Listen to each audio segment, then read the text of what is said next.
تو کیا یہ سارے نام اللہ تعالیٰ نے حضور پاک صلی اللہ علیہ وسلم کے ساتھ جوڑے ہیں؟ یہ محض اتفاق نہیں ہے، یہ ایک میسج ہے کہ جو دین نبی لے کے آ رہے ہیں وہ دین امن کا دین ہے۔ آپ دیکھیں قرآن پاک کو آپ شروع کریں، جو پہلی سورت ہے اس کا کیا نام ہے؟ سورۃ الفاتحہ۔ سورۃ الفاتحہ کا کیا مطلب ہے؟ کھولنے والی چابی، جس سے دین کھلتا ہے۔ اس کی پہلی آپ آیت کریمہ دیکھیں، کیا ہے؟ الحمدللہ رب العالمین، تمام تعریفیں اس رب کے لیے جو عالموں کا رب ہے۔ رب سے کیا مراد ہے؟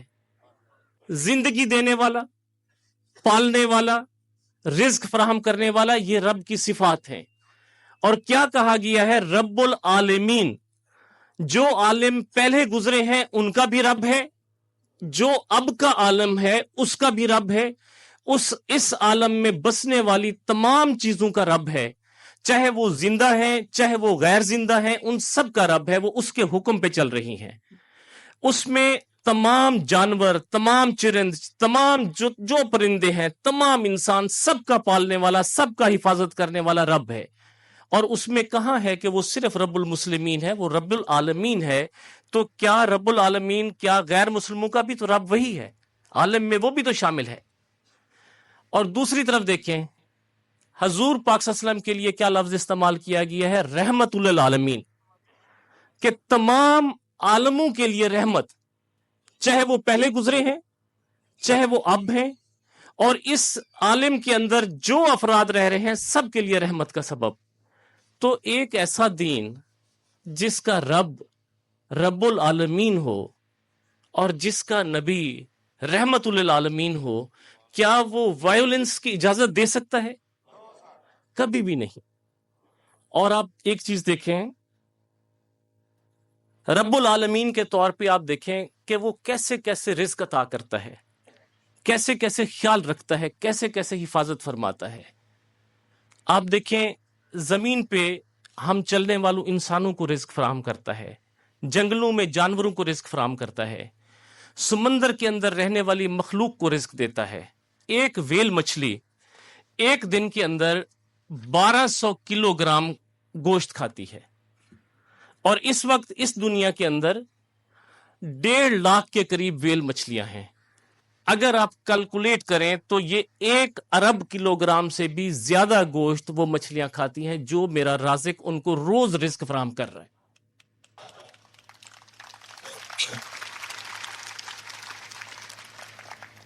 جو مچھلیاں مر کے سمندر کی تہ میں گر جاتی ہیں، آپ دیکھیں اگر وہ وہاں پہ اگر ان کو ڈی کمپوز نہ کیا ہو جائے، اس کا ڈی کمپوزیشن کا پروسیس نہ ہو، تو وہ سمندر میں تعفن کا باعث بنے گا، سمندر میں بدبو مچ جائے گی۔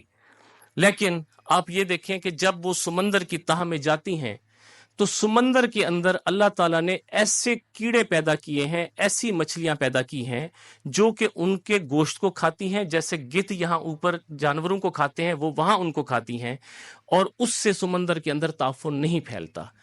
اور آپ ایک چیز دیکھیں، سمندر کی گہرائی کتنا ہے؟ 3000 میٹر سے زیادہ ہے، اور سمندر کے اندر 300 میٹر کے نیچے جا کے اندھیرا ہی اندھیرا ہے، اور 3000 اگر آپ میٹر زیادہ جائیں تو وہاں پہ کوئی روشنی کا انتظام نہیں ہے۔ تو آپ دیکھیں خدا کی قدرت دیکھیں، جو رازق ہے، رزق فراہم کرتا ہے، زندگی دیتا ہے۔ جو سمندر کی گہرائی میں مچھلیاں رہتی ہیں ان کو وہ کیسے دیکھنے کا موقع دیتا ہے؟ وہ اس طریقے سے دیکھتی ہیں کہ سمندر کی تہ کے اندر جو بیکٹیریا ہوتے ہیں وہ ان کے سروں کی طرف اٹریکٹ ہوتے ہیں، ان کے ہیڈز اٹریکشن کا باعث بنتے ہیں، اور ایک کیمیکل ریئیکشن ہوتا ہے جو کہ روشنی کا سبب بنتا ہے، وہ اس سے دیکھتی ہیں اور وہ جا کے ان جانوروں کو کھاتی ہیں جو سمندر کی گہرائی میں پہ جاتے ہیں۔ تو آپ دیکھیں کہ رب العالمین کہاں کہاں اپنی صفت کے مطابق رزق فراہم کرتا ہے۔ اور رحمت للعالمین کے حساب سے آپ دیکھیں، جیسے کہ ابھی بتایا گیا، ابھی آپ فلسطین آپ کے سامنے ہیں، اس کو کیا کہتے ہیں کہ گریو یارڈ آف چلڈرن، کہ یہ بچوں کی گریو یارڈ بن گیا ہے۔ حضور پاک صلی اللہ علیہ وسلم کے پاس ایک جنگ کے دوران ایک صحابی تشریف لائے اور کہا کہ یا رسول اللہ، یہاں پہ ایک بچہ ہے جو غیر مسلم تھا، وہ بھی مارا گیا ہے، آپ صلی اللہ علیہ وسلم کی آنکھوں سے آنسو روا ہو جاتے ہیں اور زار و قطار رونا شروع کر دیتے ہیں. تو صحابی فرماتے ہیں کہ یا رسول اللہ یہ تو کافروں کا بچہ تھا. آپ صلی اللہ علیہ وسلم نے کیا کہا؟ آپ نے کہا انسان تو تھا. تو یہ انسانیت کا درس ہمارے مذہب میں شامل ہے. جتنی ٹالرنس اسلام میں ہے، آپ مذہب کے بارے میں دیکھیں، اکثر یہ کہا جاتا ہے کہ مذہب آپس میں یونائٹ کرتا ہے اور دوسروں سے ہیٹریڈ سکھاتا ہے. لیکن ہمارے مذہب دنیا کا منفرد مذہب ہے جس میں تمام مذہب کے لیے ٹالرنس ہے، کو ایگزسٹنس ہے. جیسے قرآن پاک میں ابھی بتایا گیا، لا اکراہ فی الدین، دین میں کوئی سختی نہیں.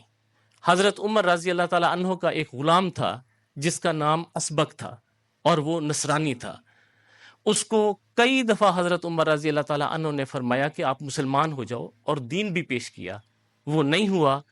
انہوں نے اس کو کہا کہ دین کے معاملے کو کوئی سختی نہیں ہے، اور وہ عیسائی ہی رہا. تو آپ دیکھیں، دس از ٹالرنس. آپ دیکھیں ٹالرنس کی جب بات ہوتی ہے تو میں ضرور ذکر کروں گا کہ جس وقت فتح مکہ ہوئی تو سب سے جو بدترین دشمن اس وقت سمجھا جاتا تھا اسلام کا، وہ وحشی کو سمجھا جاتا تھا. وحشی نے کیا کیا؟ جنگ احد کے اندر حضرت امیر حمزہ کو شہید کیا. اور دوسری کون تھی؟ ہندا تھی، جس نے ان کا کلیجہ چبایا. آپ دیکھیں جس وقت فتح مکہ کے بعد آپ وہاں پہ پہنچتے ہیں تو وحشی کو پتا ہوتا ہے کہ میرا جو انجام ہے بہت برا ہوگا. وہ وہاں سے بھاگتا ہے اور جا کے طائف میں پناہ لے لیتا ہے. بعد میں طائف بھی سبجوگیٹ ہو جاتا ہے. تو وحشی آ کے حضور پاک صلی اللہ علیہ وسلم کی خدمت میں حاضر ہوتا ہے اور کہتا ہے جی میں اسلام قبول کرتا ہوں، لیکن اسے اندر سے یقین ہوتا ہے کہ مجھے مارا جائے گا. آپ صلی اللہ علیہ وسلم نے اسے بھی معاف کر دیا. اور جب ہندا آتی ہے، اس کو بھی یقین ہوتا ہے کہ میں نے جو غلط کام کیا ہے میری معافی نہیں ہے، لیکن آپ صلی اللہ علیہ وسلم اسے بھی معاف کر دیتے ہیں. تو آپ دیکھیں اس طرح کی ٹالرنس کی مثالیں کیا ہمارے دین کے علاوہ کہیں اور ملتی ہیں؟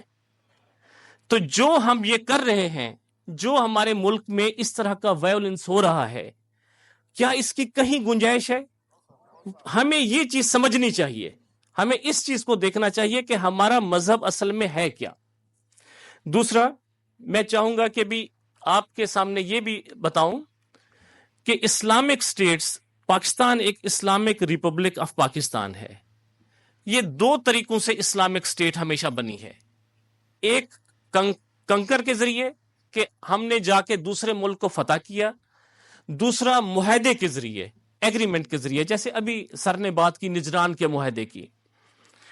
تو جو فتح کے ذریعے سٹیٹ بنے اس میں غیر مسلموں کا جو رول ہوتا ہے وہ ضمی کا ہوتا ہے، وہ آپ کو پتا ہے، اس کے بھی حقوق ہیں.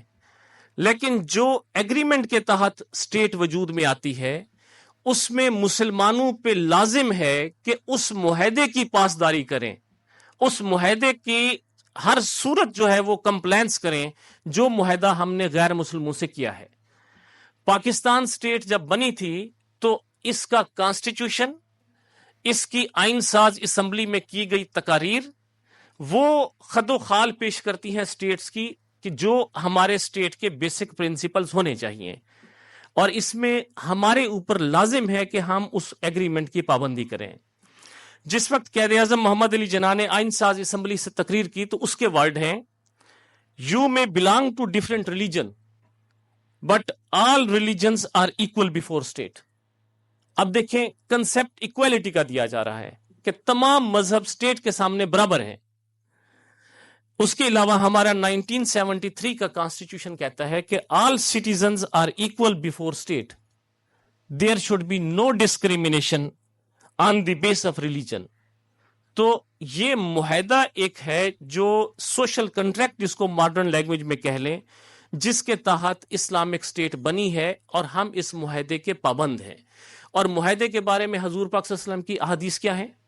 اس میں بالکل واضح ہے کہ جس نے بھی معاہدہ ہونے کے بعد کسی غیر مسلم کا قتل کیا وہ جنت کی خوشبو تک بھی نہیں سونگھ سکے گا. اب جنت کی خوشبو کہاں تک جاتی ہے؟ اس کے بارے میں آپ صلی اللہ علیہ وسلم نے فرمایا ہے کہ 40 میل کی مسافت تک جنت کی خوشبو پہنچتی ہے۔ دوسرا انہوں نے ایک موقع پہ کہا کہ جس نے بھی کسی معاہد کو قتل کیا اس پر جنت حرام کر دی گئی ہے۔ اور ایک اور فرمان ہے ان کا، آپ دیکھیے اس کو ضرور دیکھیں کہ وہ کتنی گہرائی رکھتا ہے۔ انہوں نے کہا کہ اگر کوئی کسی معاہد کو، کسی غیر مسلم معاہد کو قتل کرے گا تو قیامت والے دن اس مقتول کا وکیل میں خود ہوں گا۔ تو آپ دیکھیں اگر کسی مسلمان کے ساتھ کسی نے زیادتی کی ہے تو اس کا وکیل وہ خود آپ ہے، لیکن جس نے کسی معاہد کا مرڈر کیا اس معاہد غیر مسلم کے وکیل حضور پاک صلی اللہ علیہ وسلم خود ہیں۔ تو مجھے بتائیے کہیں کسی کی بچت ممکن ہے؟ تو یہ جو کچھ ہم غلط کر رہے ہیں یہ بالکل اسلامک پرنسپلز کے خلاف ہے۔ اور آج کی پوری بات کا جو لب لباب ہے وہ یہی ہے کہ اللہ تعالیٰ رب العالمین ہیں اور حضور پاک صلی اللہ علیہ وسلم رحمت للعالمین ہیں۔ اسلام محبت، اخوت اور بھائی چارے کا درس دیتا ہے۔ اسلام برداشت کا درس دیتا ہے۔ اسلام دیگر مذاہب سے کو ایگزسٹنس کا درس دیتا ہے۔ اسلام ہر قسم کی وائلنس کی مخالفت کرتا ہے۔ آخر میں یہی دعا کروں گا کہ اللہ تعالی ہم سب کی رہنمائی کرے اور ہمیں ہدایت پر رکھے۔ بہت شکریہ۔